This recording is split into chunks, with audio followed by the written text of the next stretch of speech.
I've always had a penchant for the peculiar, the hidden layers of the internet where most fear to tread. So when I stumbled across coordinates to an abandoned industrial park on a dark web forum notorious for urban exploration, my curiosity overpowered my caution. The post was brief, just a string of latitude and longitude with a warning, "Don't go alone." Intrigued and reckless, I planned my visit for a weekend when I knew the area would be deserted. The drive there was uneventful, but as the buildings of the city faded into my rearview mirror, a sense of unease began to settle over me. By the time I reached the coordinates, the sun was a mere sliver on the horizon, painting the sky in hues of dying orange. The industrial park was exactly as I imagined, a sprawling decay of rusted metal and crumbling concrete, silent as a graveyard. I parked my car near what looked like the main assembly building, its windows shattered, the entrance gaping like a mouth. As I approached, the crunch of broken glass underfoot seemed unnaturally loud in the still evening air. I flicked on my flashlight, the beam cutting through the darkness ahead. Inside, the building was a labyrinth of debris and shadows. Graffiti splashed the walls, and every corner seemed to whisper secrets. I wandered through the rooms, each more derelict than the last, until I reached the heart of the building, a large, open space that might once have housed heavy machinery. That's when I noticed something odd about the floor, a rectangular outline, slightly raised and a different shade than the surrounding concrete. It was a door, a hidden one, flush with the floor and almost undetectable. Curiosity flared, and caution waned. I cleared the debris and found a metal ring to pull.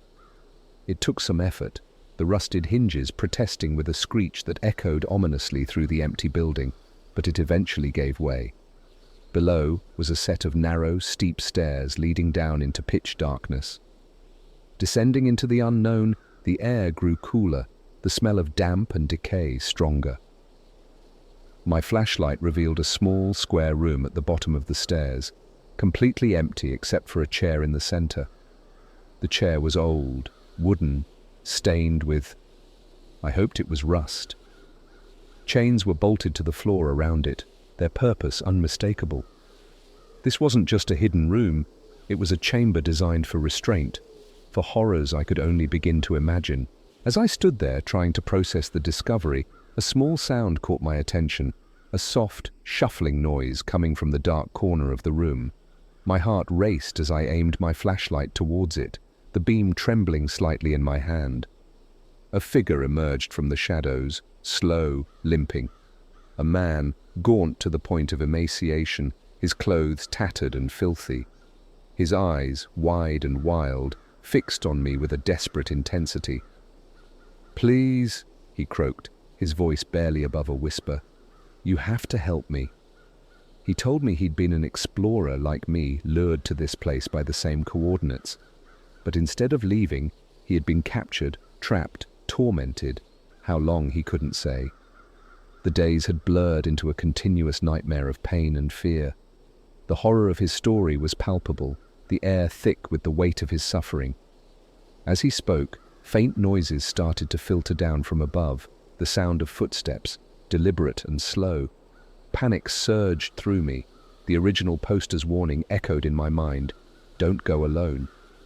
We were not alone, and whoever, or whatever, had brought him here might soon return for us both. The man's urgent whisper snapped me back to the present. "They'll be back soon. We have to get out."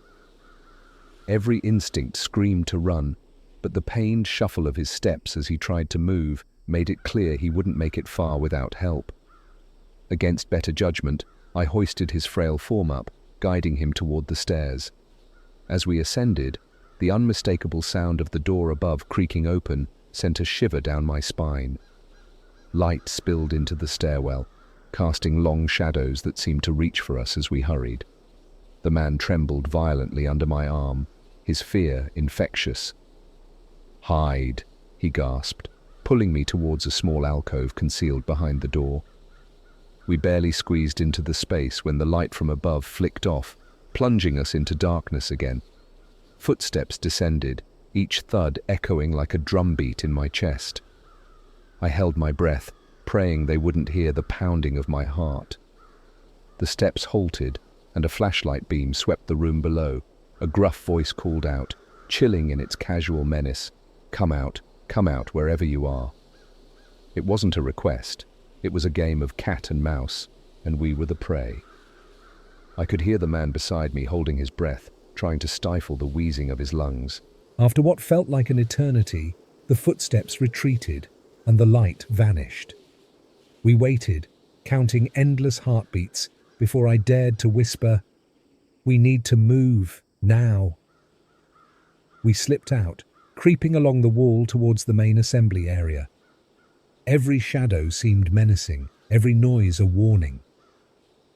As we edged closer to freedom, a sudden clang near the entrance froze us in place. Flashlight beams crisscrossed in the distance, voices muffled by the vast empty spaces of the building. "They never leave it unguarded," the man murmured, his voice a mix of despair and anger. "They're watching the exits." Desperation clawed at my throat. We couldn't go back, and going forward seemed a march into the arms of our captors. That's when I noticed it, a narrow service door obscured by debris, likely overlooked in most quick sweeps of the building. "There," I pointed, and with a new shard of hope, we made our way towards it. Navigating through the dark, we finally reached the door. It was locked, but from years of neglect, the metal was corroded. I pulled out my multi-tool, working on the screws that held the lock in place, each twist echoing ominously in the silence around us. With a final tug, the lock clattered to the ground. We pushed the door open, the rusty hinges groaning in protest. Cold, fresh air hit my face, a stark contrast to the stifling fear inside. We stepped out into a narrow alleyway lined with overgrown vegetation, the industrial park's main road visible at the far end. We hadn't gone 10 steps when a shout broke the silence of the night. "Hey!" The beam of a flashlight swept towards us, the light stinging my eyes. We broke into a run, the man's condition forgotten in the surge of adrenaline. Behind us, the sound of pursuit, shouts, and the unmistakable noise of running feet. The chase was on, a real-life nightmare, and every step felt like running through molasses. I knew we couldn't outrun them, not in the open. We needed a hiding spot, a diversion, anything to lose our relentless pursuers. As we neared the road, headlights turned into the alley, a vehicle, its engine roaring in the quiet night. A mix of fear and relief washed over me as the vehicle slowed, its passenger window rolling down. A face peered out, obscured by the darkness. "Get in!" the driver shouted, an unexpected ally in this hellish night. We didn't hesitate, diving into the back seat as the car accelerated, tires screeching against the asphalt. As we sped away, the man beside me collapsed against the seat, his breath ragged. "Thank you," he managed between gulps of air, his eyes closing in exhaustion.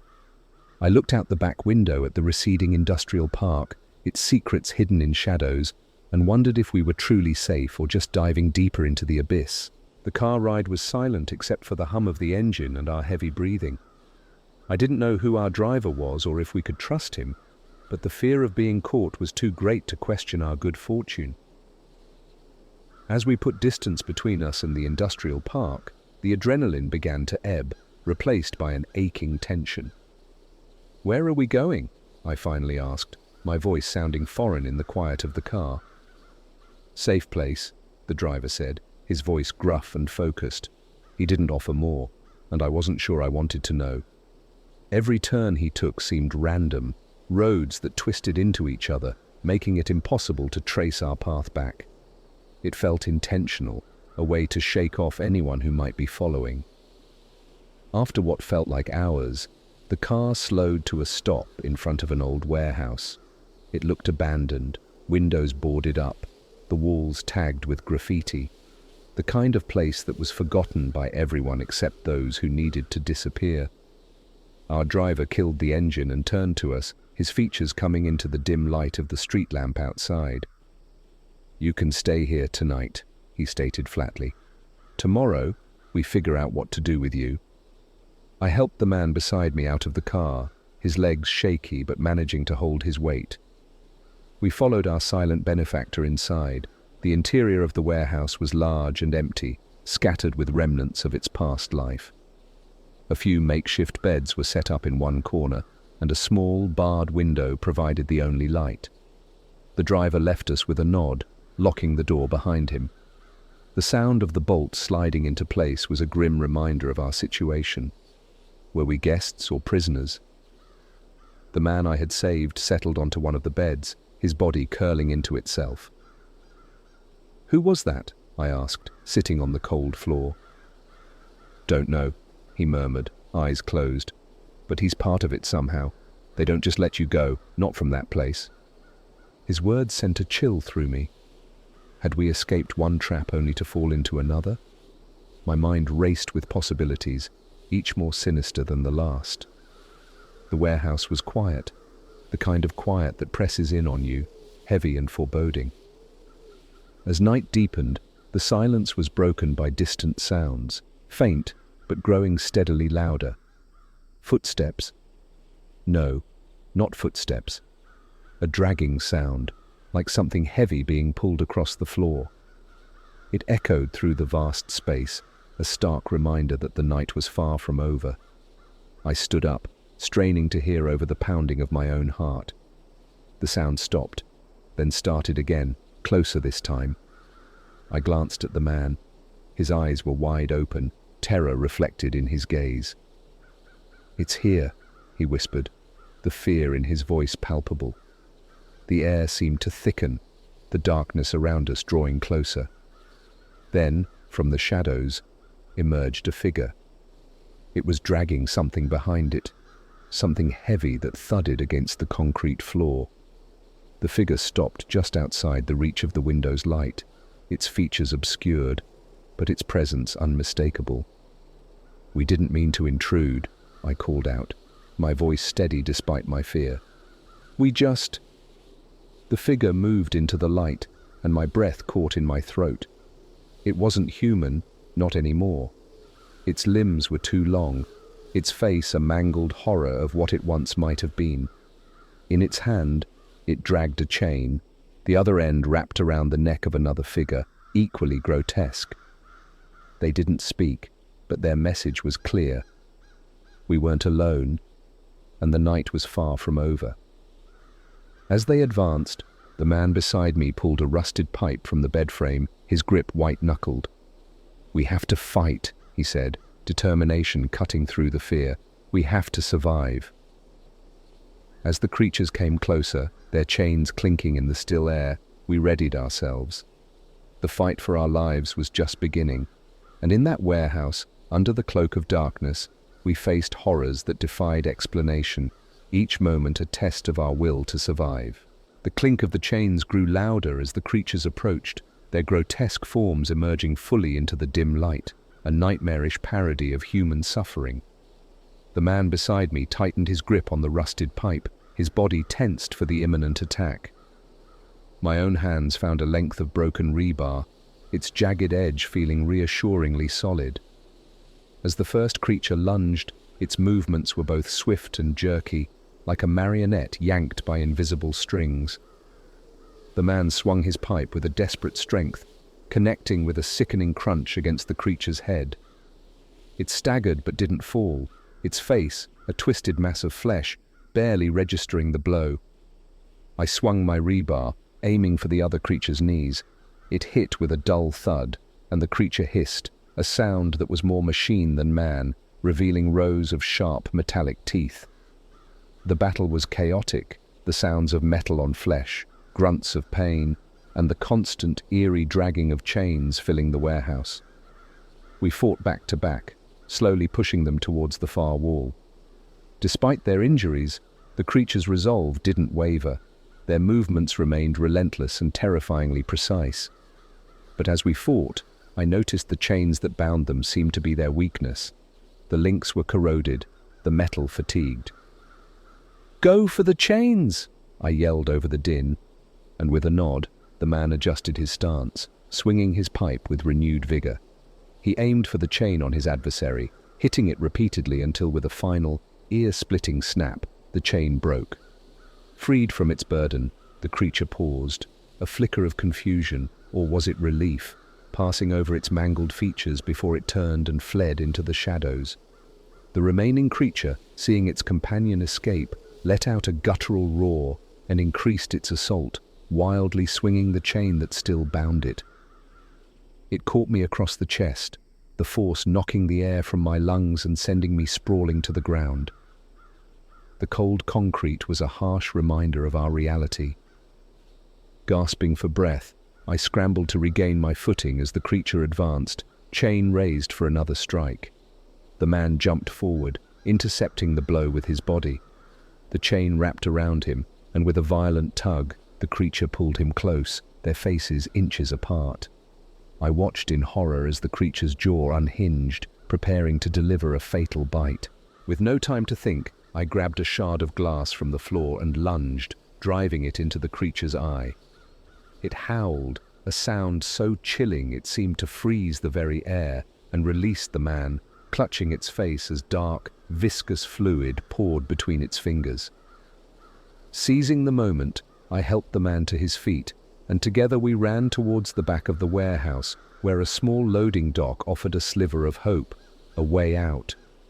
We slammed the door behind us, barricading it with whatever we could find. Outside, the night was still, the earlier chaos seeming almost surreal in the calm. We were free from the immediate danger, but the deep cuts and bruises we bore were stark reminders of the night's reality. We made our way down an alley, every shadow a potential threat, every noise a possible pursuer. As dawn approached, the city began to stir, the normalcy of the morning clashing with the nightmare we had just endured.